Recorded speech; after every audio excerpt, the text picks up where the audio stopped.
आणि आता बेळगावमधून एक महत्त्वाची बातमी हाती येते। बेळगावमधून कोट्यवधी किमतीची सांबरची शिंग, हत्तीची सुळं आणि वाघनख जप्त करण्यात आलेली आहेत। शेट्टी गल्लीतील एका घरावरती धाड टाकून पोलिसांनी हा कोट्यवधींचा मुद्देमाल जप्त केलाय। विलास अध्यापक आमचे प्रतिनिधी आता आपल्या सोबत आहेत। विलास, हे रॅकेट नेमकं कसं चालायचं, या प्रकरणी कुणाला अटक करण्यात आली आहे का? हा रेश्मा, बेळगाव पोलिसांनी मंगळवारी शेट्टी गल्ली येथील घरावर एका धाड टाकली। आणखी त्या घरावर धाड टाकल्यानंतर पोलीस देखील चक्रावून गेले, कारण तिथे एक मिनी ट्रक भरेल एवढा मोठा सांबारांचे शिंगांचा साठा होता। त्याच्याबरोबर हत्तीचे सुळे होते, वाघनख होती आणि पँगोलिन या प्राण्याची कातडी देखील तिथे पोलिसांना मिळाली। आणखी नंतरला या प्रकरणी पोलिसांनी एका सलीम सौदागर नावाच्या व्यक्तीला अटक केलेली आहे।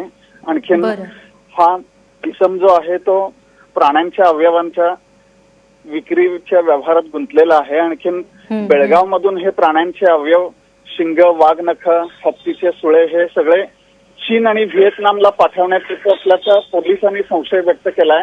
आणखीन यामागे मोठा आंतरराष्ट्रीय रॅकेट असण्याचा संशय देखील पोलिसांनी व्यक्त केलाय।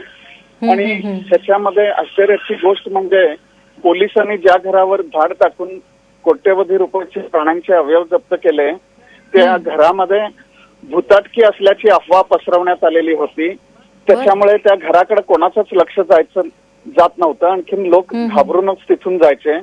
पोलीस देखील काल जेव्हा धाड टाकायला गेले त्यावेळी तेथील लोकांनी या घरामध्ये भूताटकी आहे असं पोलिसांना सांगितलं, पण पोलिसांनी तिथे धाड टाकली आणि हे कोट्यवधी रुपयाचे प्राण्यांचे अवयव पोलिसांना मिळाले।